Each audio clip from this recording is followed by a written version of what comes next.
Hello friends, welcome back to my channel. आज हम लेकर के आए हैं चाइल्ड हेल्थ नर्सिंग का मोस्ट बीबीआई क्वेश्चन, जो आपके बीटीएससी एएनएम एवं जीएनएम एग्ज़ाम में पूछने की संभावना है। चाइल्ड हेल्थ नर्सिंग से क्वेश्चन जो है वो एग्ज़ाम में पूछा जाता है। ये जो क्वेश्चन लेकर के आए हैं बहुत ही इम्पोर्टेंट है, एएनएम के लिए भी हेल्पफुल है और जीएनएम एग्ज़ाम के लिए भी हेल्पफुल है। ये जो वीडियो रहने वाला है वो पार्ट 2 रहने वाला है, यानी कि सेकेंड रहने वाला है।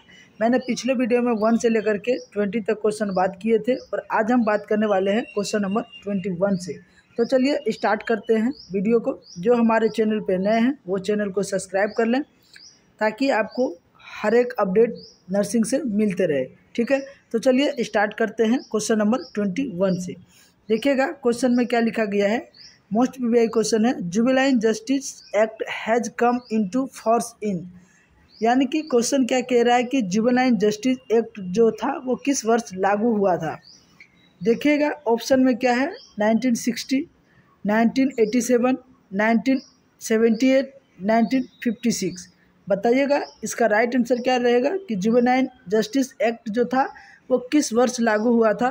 तो इसका राइट आंसर हो जाएगा 1987, यानी कि ऑप्शन नंबर क्या हो जाएगा, B is the right answer रहेगा 1987। ठीक है, option number B is the correct answer रहेगा।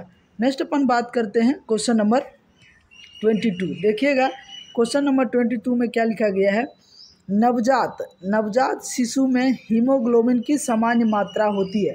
मोस्ट बीबीआई क्वेश्चन है, हीमोग्लोबिन का जो नॉर्मल मात्रा होता है नवजात में कितना होता है। बताइएगा 12 ग्राम पर डेसीलीटर, 10 ग्राम पर डेसीलीटर, उसके बाद क्या है 18 ग्राम पर डेसीलीटर, उसके बाद कितना है 20 ग्राम पर डेसीलीटर। बताइएगा इसका राइट आंसर क्या रहेगा। नवजात शिशु में जो हीमोग्लोबिन का नॉर्मल लेवल होता है वो कितना होता है। क्वेश्चन नंबर 22 का क्या राइट आंसर रहेगा। आंसर हो जाएगा इसका 18 ग्राम पर डेसीलीटर। ठीक है, जो कि आपका option number C is the correct answer रहेगा, 18 ग्राम पर डेसीलीटर। ठीक है, बात करते हैं जैसे कि एडल्ट में कितना होता है हीमोग्लोबिन का लेवल।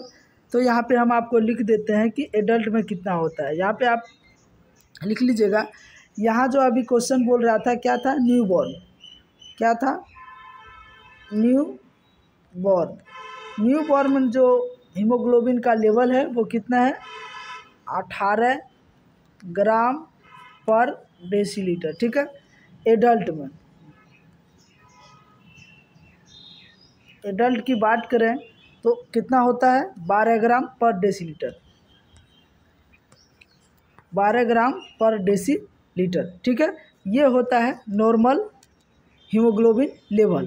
ध्यान रखिएगा, न्यूबॉर्न का पूछे तो 18 ग्राम पर डेसीलीटर और एडल्ट का पूछे तो कितना हो जाएगा, 12 ग्राम पर डेसीलीटर। अगर इसी में आपका रेंज पूछे तो आपको लिखना है, कितना लिखना है, 13.2 ग्राम से लेकर के 16.6 ग्राम पर डेसीलीटर। ये क्या है, रेंज है, यानी कि इतना के बीच में अगर आता है तो वो क्या है, नॉर्मल माना जाता है। तो इसका राइट आंसर क्या रहेगा क्वेश्चन में कि नवजात शिशु में हीमोग्लोबिन की जो सामान्य मात्रा है वो कितना होता है, तो 18 ग्राम पर डेसीलीटर होता है, जो कि आपका ऑप्शन नंबर कितना हो जाएगा, राइट, ऑप्शन नंबर सी हो जाएगा। ठीक है, ध्यान रखिएगा option number C is the correct answer रहेगा।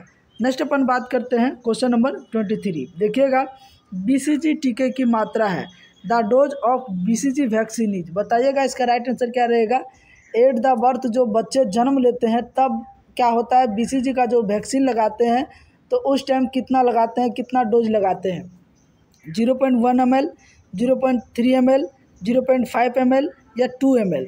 बताइएगा इसका राइट आंसर क्या रहेगा। तो इसका राइट आंसर जो रहेगा वो क्या हो जाएगा, 0.5 ml। 0.5 ml क्या करते हैं, एट द बर्थ बीसीजी का वैक्सीन लगाते हैं, जो कि ऑप्शन नंबर क्या हो जाएगा, सी इज द करेक्ट आंसर रहेगा। ठीक है, बहुत ही इंपॉर्टेंट क्वेश्चन है, ध्यान रखिएगा। आगे बात करते हैं क्वेश्चन नंबर 24। देखिएगा क्वेश्चन नंबर 24 में क्या लिखा गया है कि अत्यधिक फूले जठर निर्गम संकीर्णता का मुख्य नैदानिक लक्षण है। देखिए क्या लिखा कि main clinical manifestation of hypertrophied pyloric stenosis is. Most BI question है, वोमिटिंग, डायरिया, खाने के बाद दूर गिरने वाली बमन जिसको बोलते हैं प्रोजेक्टाइल वोमिटिंग आफ्टर फीडिंग। खाने के बाद क्या होता है, एक फोर्सफुल वोमिटिंग होता है। उसके बाद क्या है, पेन इन एब्डोमेन यानी कि उदर में दर्द। तो इसका जो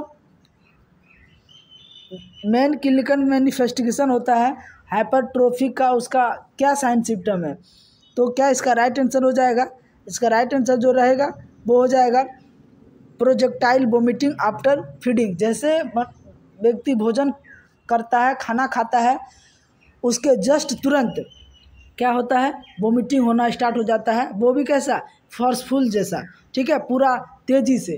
तो इसका राइट आंसर क्या हो जाएगा, option number C. Option number C is the right answer रहेगा, है ना। Option number C is the correct answer रहेगा। वोमिटिंग तो इसमें भी लिखा है, लेकिन कब होता है, क्या होता है, वो नहीं दर्शाया है। डायरिया, दस्ते तो नहीं होता है, लेकिन इसका जो नैदानिक लक्षण है वो क्या है, जैसे मनुष्य भोजन करता है, भोजन करने के जस्ट तुरंत बाद फोर्सफुल वोमिटिंग होता है, पूरा तेज़ी से वोमिटिंग होता है ना। तो वो क्या हो जाएगा, उसका नैदानिक लक्षण होता है। तो इसका राइट आंसर हो जाएगा ऑप्शन नंबर सी, ठीक है। नेक्स्ट अपन बात करते हैं क्वेश्चन नंबर 25 में देखिए क्या लिखा गया है कि फीमोसिस का सर्जिकल प्रबंधन क्या है। Surgical management for phimosis. Phimosis क्या होता है, सबसे पहले आपको जानना है कि फीमोसिस क्या होता है। तो फीमोसिस एक ऐसा डिजीज़ है, बीमारी है, ये मान लेते हैं कि ये हो गया पेनिस, क्या हो गया, ये है पेनिस। पेनिस का ये अग्रभाग है, यानी कि आगे का हिस्सा है। इस पर क्या होता है, जो ऊपर का जो लेयर होता है, ऊपर का ये लेयर होता है, वो क्या होता है, इसके एकदम छोरों तक, पूरा मुंह तक क्या होता है, ढका हुआ रहता है, कवरिंग किया हुआ रहता है। और इसमें जो टिप ऑफ द पॉइंट होता है बहुत ही पतला होता है, छोटा सा होता है।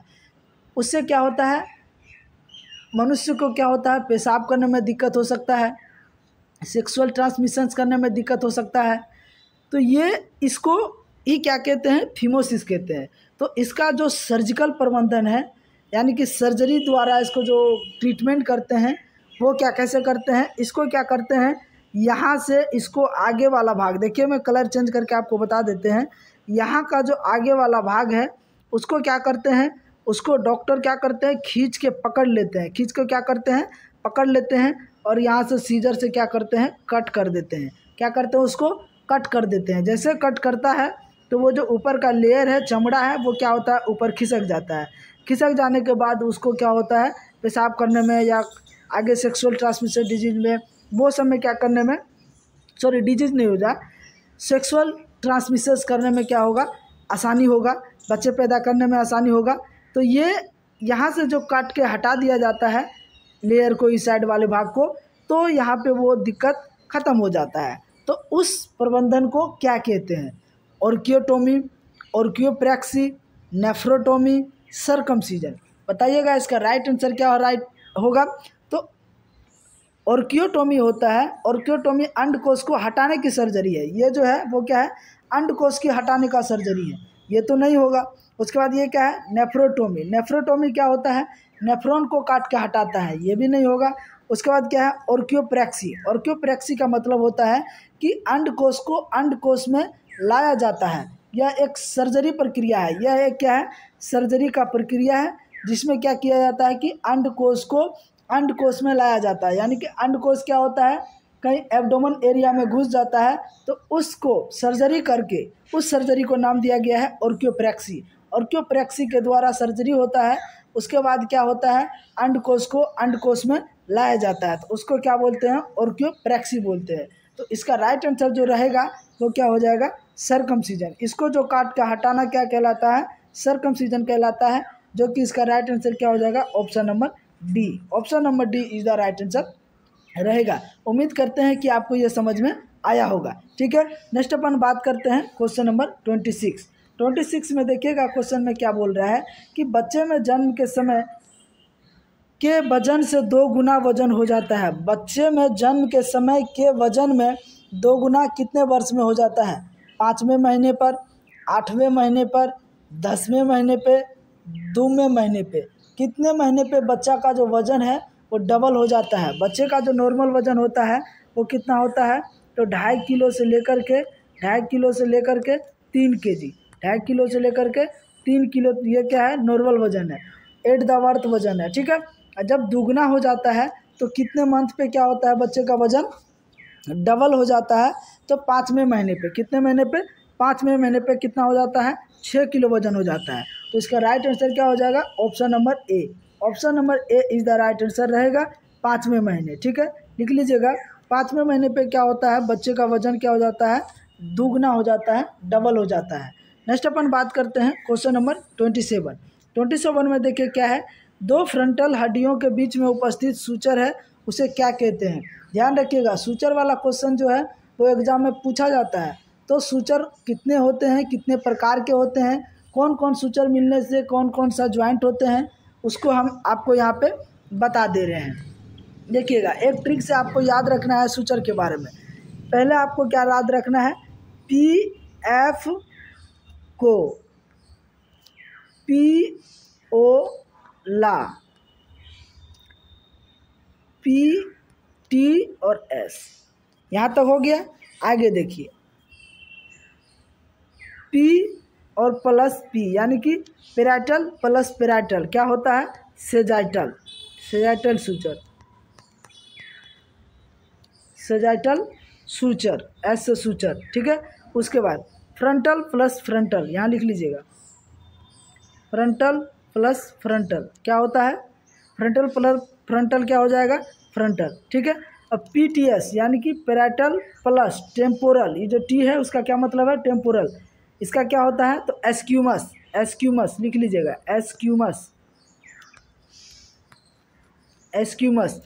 Parietal plus occipital, parietal plus occipital, ये क्या होता है, तो लैम्डोइड, लैम्डोइड सूचर। उसके बाद पेराइटल प्लस फ्रंटल, ये क्या होता है, कोरोनरल सूचर, कोरोनरल सूचर, ठीक है। ध्यान रखिएगा, पेराइटल प्लस फ्रंटल मिलके कौन सा सूचर का निर्माण करता है, तो कोरोनरल सूचर। उसके बाद पेराइटल प्लस ऑक्सीपिटल मिला के लैम्डोइड सूचर। उसके बाद क्या है, पेराइटल प्लस टेम्पोरल सूचर मिला के क्या होता है, एस्क्यूमस सूचर। आगे देखिए क्या है, पेराइटल प्लस पेराइटल सूचर मिला के क्या बनता है, सेजाइटल सूचर। और फ्रंटल प्लस फ्रंटल सूचर मिला के क्या होता है, तो फ्रंटल सूचर। ध्यान रखिएगा, तो क्वेश्चन में आपसे क्या पूछा जा रहा है कि दो फ्रंटल, क्या कौन सा फ्रंटल, दो फ्रंटल। देखिए, एक तो आपका क्या है, ये फ्रंटल, और एक हो गया ये फ्रंटल। तो दो फ्रंटल हड्डियों के बीच उपस्थित सूचर कौन सा हो जाएगा, तो फ्रंटल हो जाएगा, ठीक है। देखिए क्वेश्चन में क्या लिखा गया है कि दो फ्रंटल हड्डियों के बीच में, कितने फ्रंटल हड्डियों के बीच में, दो फ्रंटल। अभी जस्ट मैंने बताया एक फ्रंटल और ये एक और फ्रंटल बराबर क्या बताया कि फ्रंटल, यानी कि फ्रंटल सूचर बराबर प्लस फ्रंटल सूचर बराबर क्या होता है, फ्रंटल सूचर होता है। तो ऑप्शन नंबर देखिए क्या लिखा गया है, coronal suture, sagittal suture, lambdoid suture, frontal suture. तो क्या राइट आंसर हो जाएगा, option number D. Option number D is the right answer हो जाएगा। क्या हो जाएगा, फ्रंटल सूचर, क्या हो जाएगा, फ्रंटल सूचर, जो कि आपका option number D is the correct answer रहेगा, ठीक है। समझ में आ गया होगा। नेक्स्ट बात करते हैं क्वेश्चन नंबर 28। जन्म के समय बच्चे की औसत लंबाई होती है, मोस्ट वीआई क्वेश्चन है। जस्ट मैंने कल जो वीडियो बनाए थे उसमें ये क्वेश्चन पूछा है, इसके बारे में हमने बताए हैं। जो जन्म के समय जो औसत लंबाई होते हैं बच्चे का, वो कितना होता है, 40 सेंटीमीटर, 60 सेंटीमीटर, 100 सेंटीमीटर, 50 सेंटीमीटर। बताइएगा इसका राइट आंसर क्या हो जाएगा। तो इसका राइट आंसर जो रहेगा वो हो जाएगा 50 सेंटीमीटर। क्या हो जाएगा, 50 सेंटीमीटर, जो कि आपका option number D is the correct answer रहेगा। D is the correct answer रहेगा 50 सेंटीमीटर, ठीक है। नेक्स्ट अपन बात करते हैं क्वेश्चन नंबर 29 में देखिए क्या लिखा गया है कि चीज़ के समान पदार्थ जो नवजात शिशु की त्वचा पर पाया जाता है उसे क्या कहते हैं। Vernix caseosa, lanugo, colostrum, meconium. बताइएगा इसका राइट आंसर क्या रहेगा। लेलिंगो जो होता है वो क्या होता है, भ्रूण में या नवजात बच्चे में, जो बच्चे जन्म लेते हैं उसके शरीर पे क्या होते हैं, छोटे छोटे बाल का फॉर्मेशन होता है, उसे क्या कहते हैं, लेलिंगो कहते हैं। मेकोनियम क्या होता है, जब बच्चा जन्म लेता है, जन्म लेने के जो फर्स्ट स्टूल पास करता है उसे क्या कहते हैं, मेकोनियम कहते हैं। उसके बाद क्या है, कोलोस्ट्रम। कोलोस्ट्रम क्या होता है कि जो माँ बच्चे को जन्म देती है, जन्म देने के बाद जो उसका पहला दूध निकलता है स्तन के द्वारा उसे क्या कहते हैं, कोलोस्ट्रम कहते हैं। ठीक है, तो इसका राइट आंसर क्या हो जाएगा क्वेश्चन नंबर 29 का, तो वो हो जाएगा वर्निक्स क्यूकेसा, यानी कि option number A is the correct answer रहेगा। क्या हो जाएगा, ए इज द करेक्ट आंसर रहेगा वर्निक्स क्यूकेसा। ठीक है, नेक्स्ट अपन बात करते हैं क्वेश्चन नंबर 30। देखिएगा क्या लिखा गया है कि वृषणों का वृषण कोश में ना पाया जाना क्या कहलाता है। टेक्टिस जो होता है वो क्या है कि अपने जगह पे नहीं रहना क्या कहलाता है। एस्पेडियासिस, अधोमूत्र मार्गता, क्रिप्टोक्रिडिज्म, फिमोसिस। बताइएगा इसका राइट आंसर क्या रहेगा। हाइपोएस्पेडियासिस का मतलब होता है कि ये पेनिस का भाग, ये क्या है, पेनिस है, ये पेनिस है। अब पेनिस में क्या होता है कि उसका जो छेद रहना था, यहाँ छेद रहना चाहिए यहाँ पे, लेकिन उसका छेद कहाँ होता है, जस्ट नीचे होता है, उसके नीचे होता है, रहना चाहिए था यहाँ लेकिन रहता है कहाँ, यहाँ। तो उसे क्या कहते हैं, हाइपोएस्पेडियासिस कहते हैं। एस्पेडियासिस क्या होता है कि ये हो गया आपका पेनिस, क्या हो गया, पेनिस। इसका छेदा रहना चाहिए था यहाँ लेकिन छेदा रहता है इसके ऊपर, जस्ट ऊपर, तो उसे क्या कहते हैं, एस्पेडियासिस कहते हैं। फिमोसिस जो होता है उसका जो ऊपर का जो लेयर होता है पेनिस का, वो पूरा कवरिंग, पूरा टिप ऑफ द पॉइंट तक क्या रहता है, कवरिंग किए हुए रहता है, तो ये क्या होता है, फिमोसिस कहते हैं उसको। ठीक है, तो इसका राइट आंसर क्या हो जाएगा, क्रिप्टोक्रिडिज्म हो जाएगा, जो कि option number C is the correct answer रहेगा। क्या हो जाएगा, option number C is the correct answer रहेगा, क्रिप्टोक्रिडिज्म। क्रिप्टोक्रिडिज्म का मतलब होता है टेस्टिस का अंडकोश से ऊपर की ओर रहना या कहीं दूसरे जगह चला जाना, उसे क्या कहते हैं, क्रिप्टोक्रिडिज्म कहते हैं। ठीक है, जो कि आपका option number C is the correct answer रहेगा। ठीक है, नेक्स्ट अपन बात करते हैं क्वेश्चन नंबर 31। नाक से खून रक्त आने को क्या कहते हैं। मोस्ट वीआई क्वेश्चन है। Bleeding from the nose is called. नाक से जो खून बहता है उसे क्या कहते हैं, किस टर्म से जानते हैं। Epistaxis, bronchitis, melena, haematemesis. बताइएगा इसका राइट आंसर क्या हो जाएगा। ब्रोंकाइटिस जो होता है वो क्या होता है, ब्रोंकस का इन्फ्लामेशन होता है, सूजन होता है, उसे क्या कहते हैं, ब्रोंकाइटिस कहते हैं। मेलिना क्या होता है, तो स्टूल में रक्त आता है, स्टूल में क्या आता है, ब्लड आता है, जिसे क्या कहते हैं, मेलिना कहते हैं।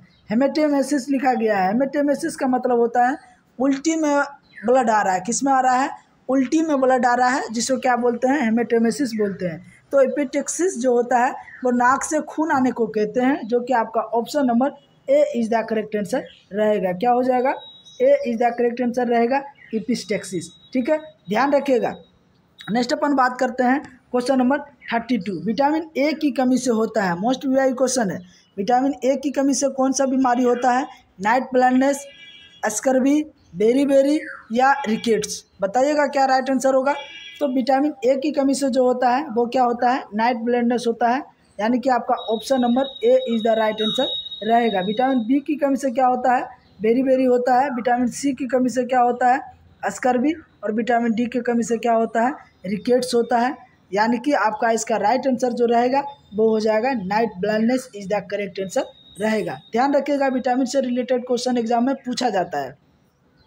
विटामिन केमिकल नेम से पूछे या विटामिन से होने वाले रोग से पूछे, कहीं से भी आपका क्वेश्चन विटामिन का एग्जाम में आएगा। ठीक है, नेक्स्ट अपन बात करते हैं क्वेश्चन नंबर 33। जन्मजात बीमारी का एक उदाहरण है, मोस्ट वीआई क्वेश्चन है। कॉन्जेनिटल डिजीज का आपको क्या करना है, एक एग्जाम्पल देना है, जो क्या होता है, जन्मजात होता है। देखिए क्या लिखा गया है, polio, dengue fever, malaria, spina bifida. पीलिया जो होता है, जॉन्डिस होता है, वो है क्या होता है, बिलिरुबिन का मात्रा बढ़ जाने से पीलिया होता है। ये तो किसी को भी हो सकता है, ये क्या है, जन्मजात नहीं है। डेंगू क्या है, मच्छर के काटने से होता है, ये जन्मजात नहीं है।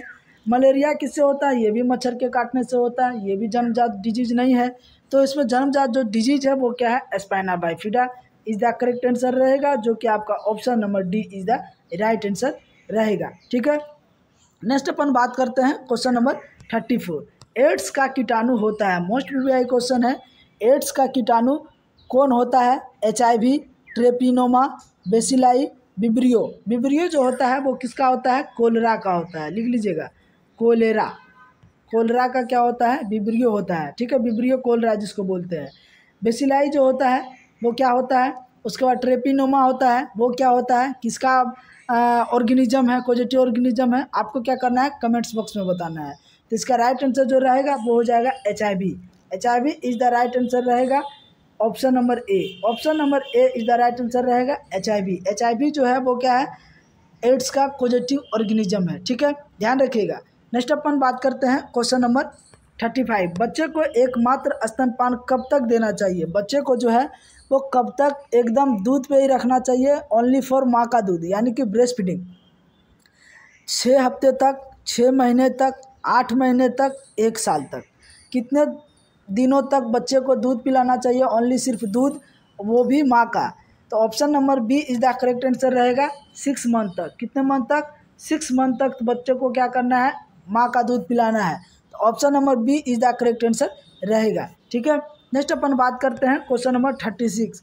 किसकी कमी से जिससे हीमोफीलिया ए होता है। हीमोफीलिया जो होता है ए होता है। हीमोफीलिया जो है वो एक ब्लड बीमारी है, ब्लड बॉर्न डिजीज है ना, यानी कि रक्त संचारी रोग है।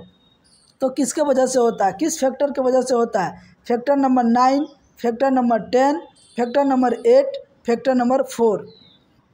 बताइएगा इसका राइट आंसर क्या हो जाएगा। तो इसका राइट आंसर जो रहेगा वो हो जाएगा फैक्टर नंबर 8। फैक्टर नंबर 8 से की कमी से क्या होता है, हीमोफीलिया रोग होता है, जो कि क्या है, option number C is the correct answer रहेगा। ठीक है, नेक्स्ट अपन बात करते हैं क्वेश्चन नंबर 37। मेरुदंड की पीछे की ओर वक्रता को क्या कहते हैं। Backward curvature of the spine is called. बहुत ही इंपॉर्टेंट क्वेश्चन है, इसको आपको क्या करना है, ध्यान में रखना है। मेरुदंड जो होता है ये मान लेते हैं आपका स्पाइनल कोड है। क्या है, स्पाइनल कोड है। ये तो आपका सीधा है, स्पाइनल कोड का आकार ऐसे होता है ना। ये आपका क्या है, बिल्कुल सीधा है, सही है, नॉर्मल है। इसमें क्या होता है कि किसी किसी को देख ये हो जाता है और किसी किसी को ऐसे हो जाता है। ये हो गया आपका आगे की ओर, ये हो गया आपका पीछे की ओर। ठीक है, तो आगे की ओर क्या कहते हैं और पीछे की ओर क्या कहते हैं। ये आपका हो गया आगे और ये हो गया पीछे। तो क्वेश्चन बोल रहा है बैकवर्ड। बैकवर्ड में अगर हो रहा है तो उसे क्या कहते हैं। तो बैकवर्ड में जो होता है उसे कहते हैं लोडोसिस। क्या कहते हैं, लोडोसिस। तो लोडोसिस, इस पीछे वाला भाग को क्या कहते हैं, लोडोसिस। और आगे वाला भाग को क्या कहते हैं, आगे वाला भाग को क्या कहते हैं, तो बोलते हैं काइफोसिस। काइफोसिस बोलते हैं। तो ये हो गया आपका काइफोसिस और ये हो गया आपका लोडोसिस। तो ऑप्शन में आपका क्या पूछ रहा है, सॉरी क्वेश्चन में क्या पूछ रहा है कि मेरुदंड की पीछे की ओर। तो पीछे तो आपका ये हो गया, तो पीछे की ओर जो मुड़ा हुआ है, कुबड़ा है, तो उसको क्या कहते हैं, लोडोसिस कहते हैं, जो कि आपका क्या हो जाएगा right answer, option number C. क्या हो जाएगा right answer, option number C is the correct answer रहेगा, लोडोसिस। ठीक है, ये हो जाएगा आपका आगे की ओर, लिख लीजिए, ये हो जाएगा आगे की ओर और ये हो गया आपका पीछे की ओर। तो इसका राइट आंसर हो जाएगा option number C is the correct answer रहेगा। ये VBI क्वेश्चन है, ये VBI क्वेश्चन है, ध्यान रखिएगा इस क्वेश्चन को। नेक्स्ट अपन बात करते हैं क्वेश्चन नंबर 38। बिल्स ट्यूमर संबंधित होता है। बिल्स ट्यूमर जो होता है वो किससे होता है, हार्ट से, लीवर से, ब्रेन से या किडनी से। ट्यूमर जो होता है वो गांठ का फॉर्मेशन होता है।